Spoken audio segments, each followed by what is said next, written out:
Bonjour tout le monde et bienvenue dans Manga Show, l'émission qui parle des nouveautés manga. Et aujourd'hui, on parle de Aria, The Masterpiece. Donc préparez-vous à devenir une ondine. Aria est un manga écrit et dessiné par Kozue Amano en 2002 dans le Comic Blade. Le manga a été édité une première fois en France aux éditions Kami, mais s'est stoppé avant la fin.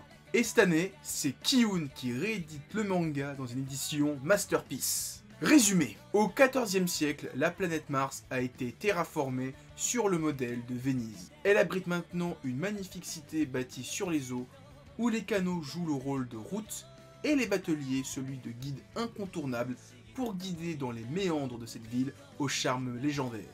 Akari, terrienne d'origine, réalise un rêve d'enfance quand elle débarque à Néo-Venise, afin de commencer son apprentissage de métier d'ondine, qui fera d'elle une professionnelle de la gondole. Elle entre ainsi en apprentissage dans la société Aria. Aria The Masterpiece est donc la réédition en format deluxe de ce manga de Kozue Amano, qui est l'auteur de Amanchu, un manga que j'ai pas lu. Donc en fait j'ai pris Aria parce que j'étais curieux, tout le monde disait que c'était bien, donc je dis bon on va voir si c'est bien. Et j'avoue que à la fin du tome 1, j'étais ni déçu ni satisfait, j'étais en train de me dire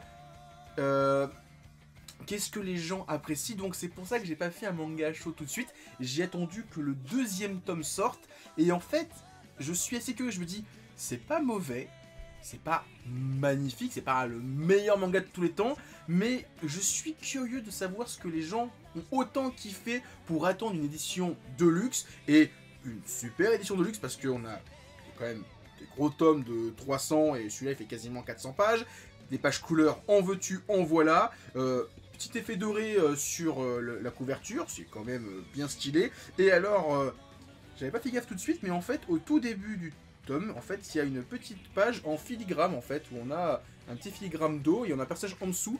Franchement, en termes d'objets, Kiyun, encore une fois, ils ont mis la barre hyper haute, et faudrait que d'autres éditeurs pensent à faire ça.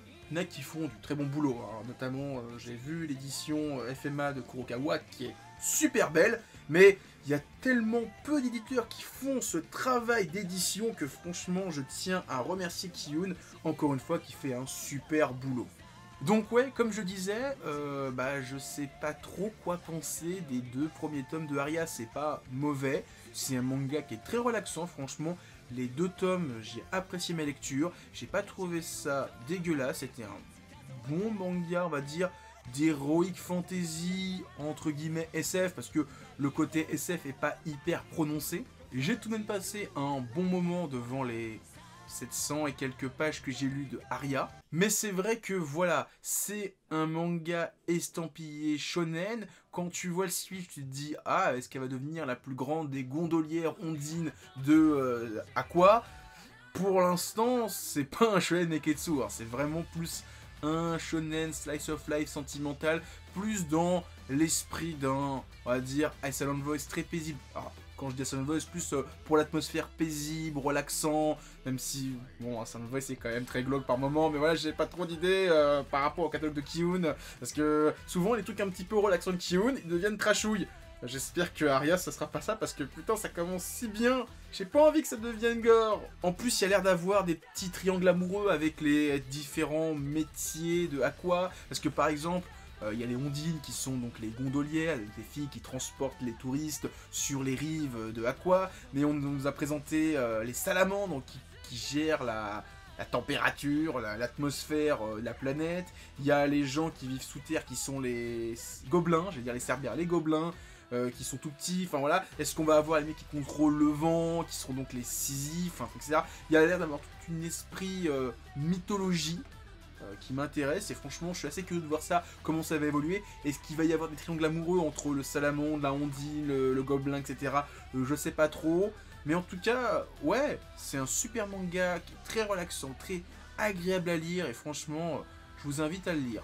Même si, en termes d'histoire, j'ai pas trouvé ça oufissime, ce qui m'a le plus impressionné dans Aria, ça reste la qualité des dessins. tous les dessins, que ce soit les passages en gondole, les décors de Aria, donc la ville submergée, le travail sur l'eau, les effets quand ils utilisent leur rame pour faire bouger de l'eau, leurs effets d'eau, c'est incroyable, c'est super joli. Franchement, ça apporte un cachet au manga, ce côté agréable, relaxant, détente, franchement, voilà. Un manga à lire, à regarder, qui apaise. J'ai vraiment, comme j'ai dit, passé un agréable moment, même si pour l'instant il n'y a pas l'air d'avoir un fil conducteur, enfin sauf le fait que notre héroïne veut devenir une gondolière confirmée. Voilà, il n'y a pas un objectif d'être la numéro 1 de la planète, non, mais quoi qu'il arrive, je trouve que la lecture m'apaise, me relaxe et ben c'est un bon point. En conclusion, Aria The Masterpiece, eh ben, c'est un super manga, j'ai beaucoup aimé. Ça sera sûrement pas mon top 10 de l'année, c'est pas l'un des meilleurs mangas que j'ai lu pour l'instant, mais en tout cas les 2 premiers tomes j'ai beaucoup aimé, et je vais peut-être m'intéresser à Amanchu, l'autre titre de l'auteur qui est dispo chez Kiun, et qui a un rythme assez lent d'après ce que j'ai compris. Mais en tout cas, je vais continuer à lire ça, j'en parlerai dans mes prochaines lectures si ça devient de mieux en mieux ou un peu moins bien. J'espère quand même que ça sera de mieux en mieux. En tout cas, la qualité des objets fera que ça restera un objet intéressant à avoir et graphiquement incroyable et super relaxant. Franchement, ça fait du bien de lire ce genre de manga entre un Chainsaw Man, un manga un petit peu gore, un peu violent, un petit manga paisible, relaxant, ça fait du bien.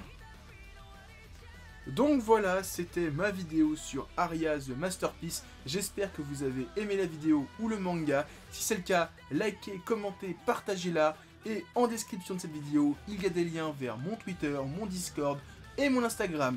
Et moi je vous dis à plus et continuez à lire des mangas. Allez, ciao tout le monde.